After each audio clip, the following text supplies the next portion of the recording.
Hello everyone, my name is Gurvinder Singh Bedi from Aussies Group Perth.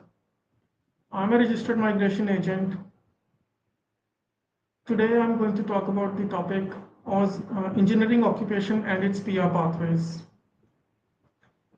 Engineering profession in Australia is highly regarded with demand for engineering skills currently outspacing supply.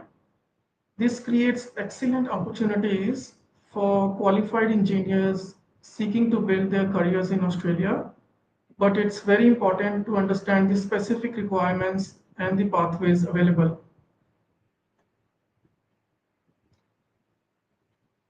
Engineers Australia is the designated authority for assessing the skills and competencies related to engineering occupations in Australia. Engineering Australia work with the Department of Home Affairs, migration agents, and international organizations to develop streamlined migration skills assessment procedures for draft person, engineers, and engineering managers.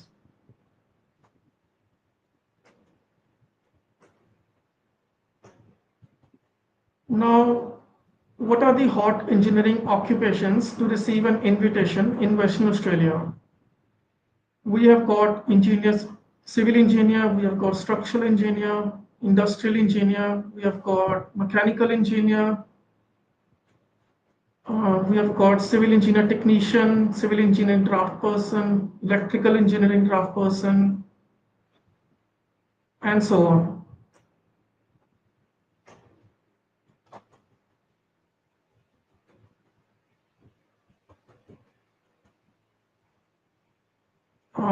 Thanks, Nitesh, for your question. You guys can type your questions. We'll take the questions at the end of the seminar.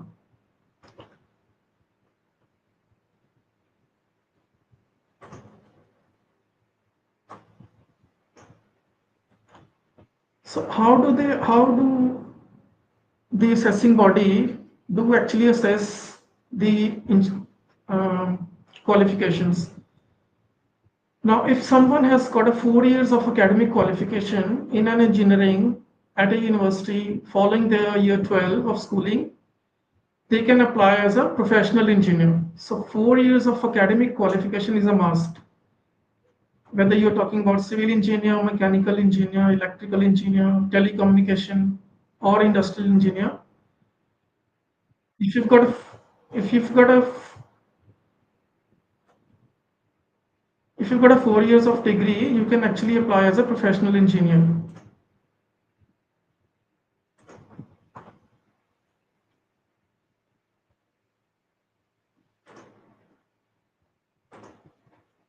Now, there are some countries where a lot of people have got their bachelor's degree for 3 years. If someone has got a degree who's actually of 3 years of duration, they can actually apply as an engineering technologist. All right. So now the next one is if someone has done an advanced diploma or associate degree for 2 years after the year 12, they can apply as a skill assessment under this category. For example, telecommunication planner, civil engineer draft person, mechanical engineer draft person. The last one is the engineering manager. Now, if someone has done a qualification for 4 years and they have got work experience for 5 years, you actually have to meet two criteria in this case for an engineering manager occupation. You would have at least 5 years of work experience as a professional engineer and 2 years of work experience as a manager level. So, I mean, if someone has got a lot of work experience and they have got work experience as a manager also, they can go for this category of skill assessment. But most of the people, they actually go for the professional engineer. They have got a 4 years of academic qualification. One thing I want to point out over here, a lot of people, they do qualification from Australia, and if they've got a qualification which is not highly relevant in Australia, it may not be engineering qualification, but they do have a bachelor's degree in India back home. In that case also, they can apply for the skill assessment on the basis of their bachelor's degree. Now, what type of pathways are available for skill assessment? There are actually two pathways. One is the pathway one, which is pathway A is the accredited pathway. This is basically if someone holds an accredited qualification. Let's say if someone has studied from Australia and they hold a qualification which is accredited by Engineers Australia, then they can apply as an Australian qualification pathway. There are other accords like Washington Accord. If someone's qualification is from a country whose full signatory is from Australian Accord, they can apply under this category. Then similarly, we have got Sydney Accord and Dublin Accord. It all depends upon the qualification from a country where you have done the studies.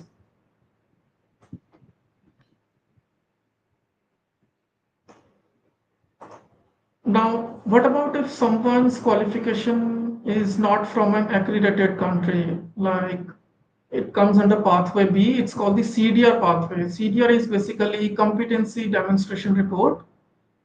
So basically, this is for people who have done their studies not in Australia but from all over the world.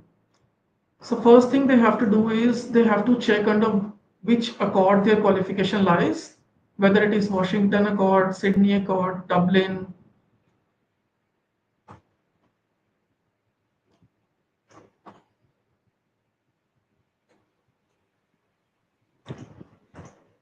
All right. So what are the requirements for competency demonstration report? How does CDR pathway work? Now, for CDR pathway, uh, you basically have to provide three career episodes. I'll come to career episodes in a minute. In addition to career episodes, you have to provide the CPD report, you have to provide the statement report, and then there is an updated resume.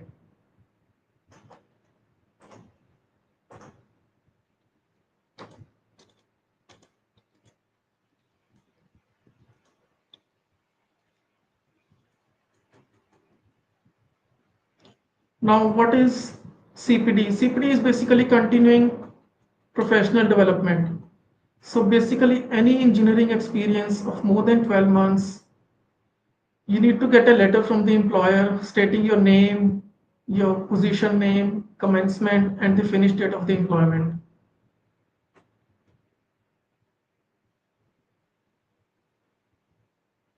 Career episode. So basically, as I told earlier, you have to prepare three career episodes. Basically, the word limit of the career episode is from 1000 to 2500 words. Now, career episode is basically any engineering task which you could have undertaken during your studies or you could have taken under in your employment as well. One of the things which I want to stress over here, please make sure the career episodes are in your own words. Do not copy and paste from anybody else career episodes. Engineers Australia is really strict. They do caught people in plagiarism, and if someone is caught under plagiarism, they can actually be banned for 1 year. So I repeat, please make your own career episodes. It is your qualification, it is your employment. You know what exactly have you done, what exactly have you studied. Do not let anybody else to prepare career episodes for you.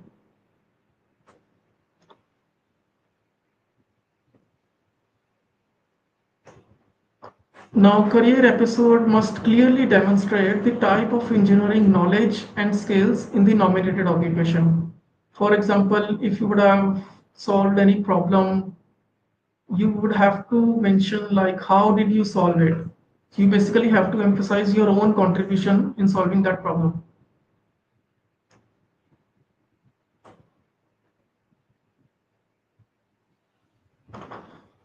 Now, a lot of people who get their employment assessed through Engineers Australia as well. A lot of clients they do ask us, how does the employment reference look like? So basically, employment reference letter, it's a company letterhead. It should have all the details like pay rate, the hours worked, the duties. Duties are the most important part. Duties must be there in the letterhead, position, and it must be signed by your superior manager, general manager, or HR. And you also need to make sure they have got their official contact details over there.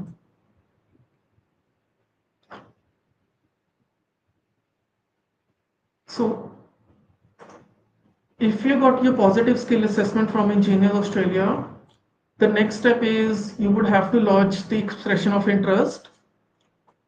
Okay, once you lodge your expression of interest, uh, Skill Select will calculate your points on the basis of your age, qualification, level of English, Australian study requirements, whether it is a regional studies or not, if you are single or not, and how many, like the state sponsorship.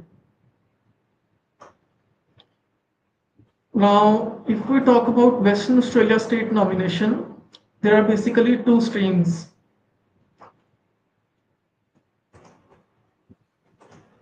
So the first one is the graduate stream.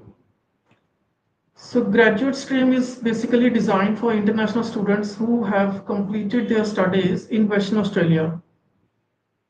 So basically, if the student has done a 2 year studies from Western Australia and they meet all of the requirements, they can be invited under the graduate stream. Now, the good thing about graduate stream is, yeah, you don't require any work experience and you don't require any employment contract.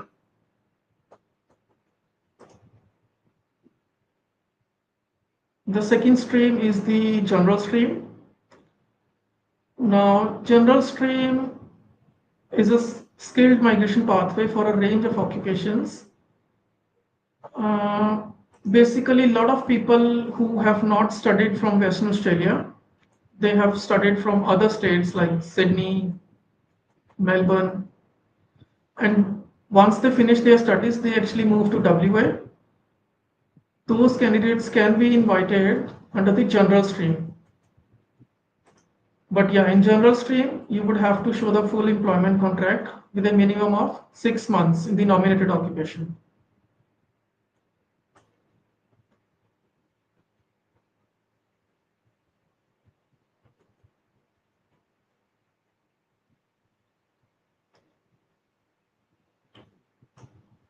Now, another question which a lot of people ask is,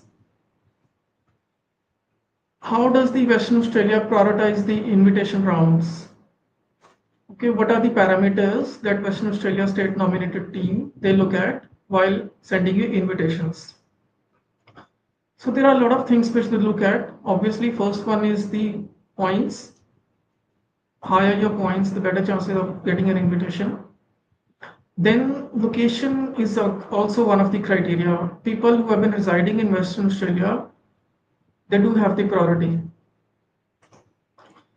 Then occupations in the critical demand list like building and construction, healthcare and social assistance, hospitality and tourism, education and industry. If your education falls into these categories, there are very good chances of getting an invitation. Now, one of the criteria which was there in the last year's WA state nomination is that the submission date. The older your EOI, the older the submission of the EOI, it is also one of the criteria they look at.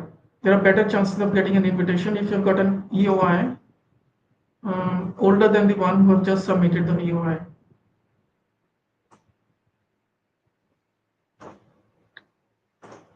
So this is basically it as far as Engineers Australia skill assessment and PR pathway is concerned. Okay, a lot of the questions. Let's go through questions.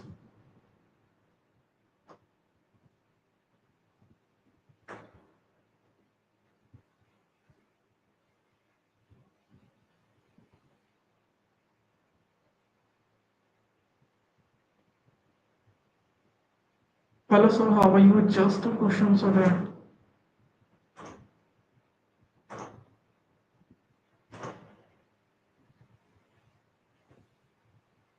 Hello, sir. Just a question so that. Add some telecommunication occupation too. Unfortunately. Yes, they did not add any. I'm standing at 85 points for 189 telecommunication network planner, telecommunication field engineer, and telecommunication. I have all skill assessment. I'm onshore Queensland and working on the field.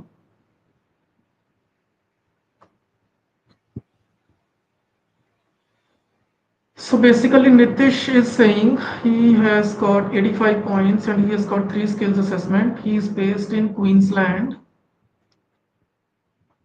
He is saying he's kind of lost. Can you guide me any pathway except for sponsorship visa? What can I do for GSM?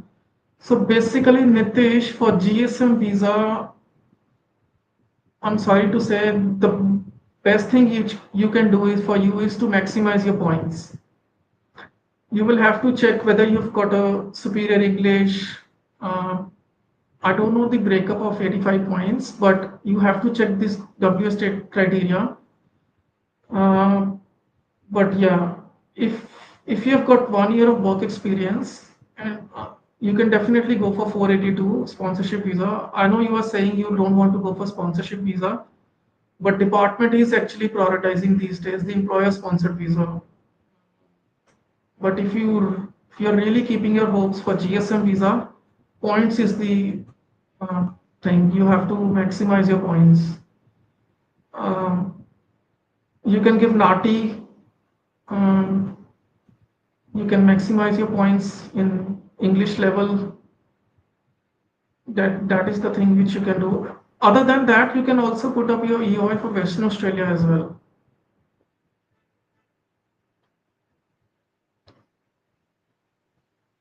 Okay, my skill assessment positive in electrical engineer only qualification, no experience. So Snowmake at 65 points of electrical engineer, 65 is the minimum criteria to submit your EOI. But as far as receiving an invitation at 65 points, it is really hard. You have to increase your points. I can tell you electrical engineers last year they have been waiting at 80 points. Uh, but yeah, you really need to increase your points. Just check and see if you've got like proficient or superior English level, if you have done RT.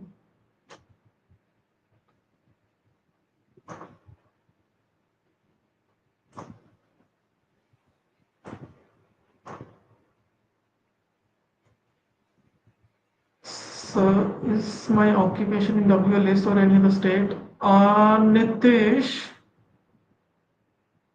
I would suggest you to personally email me on the below email address and send me your CV.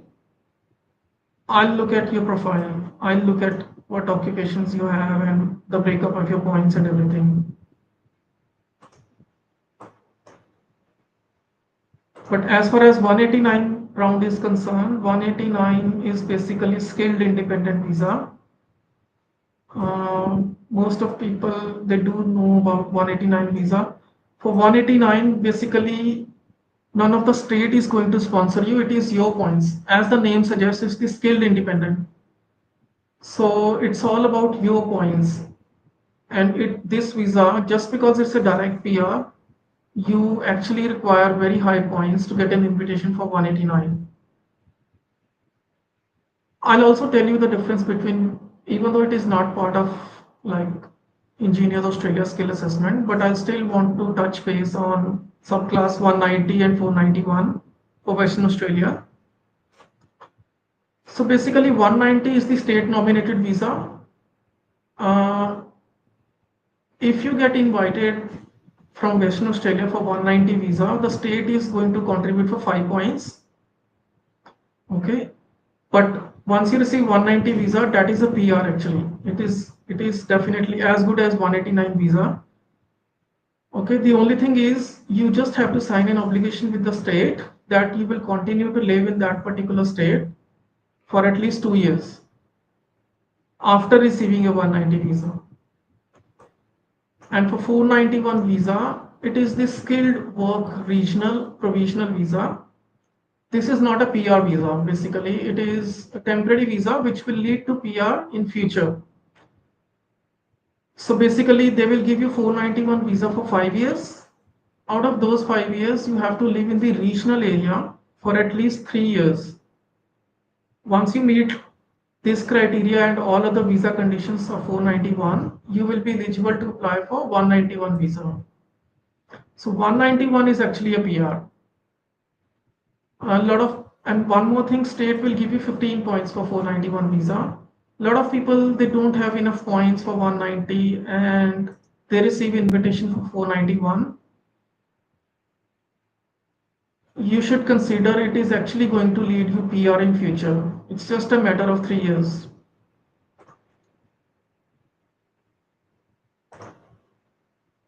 Okay, are there any more questions?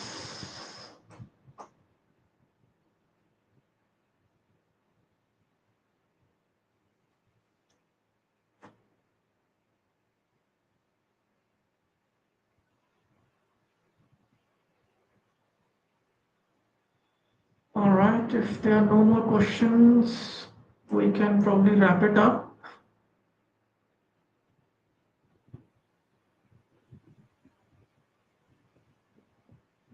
All right, everyone. You got my email address. You can send me your CV, and if you got any more questions, you can email me, or you can book a consultation with any of Aussie's group office. All right. Have a good evening. Have a good weekend.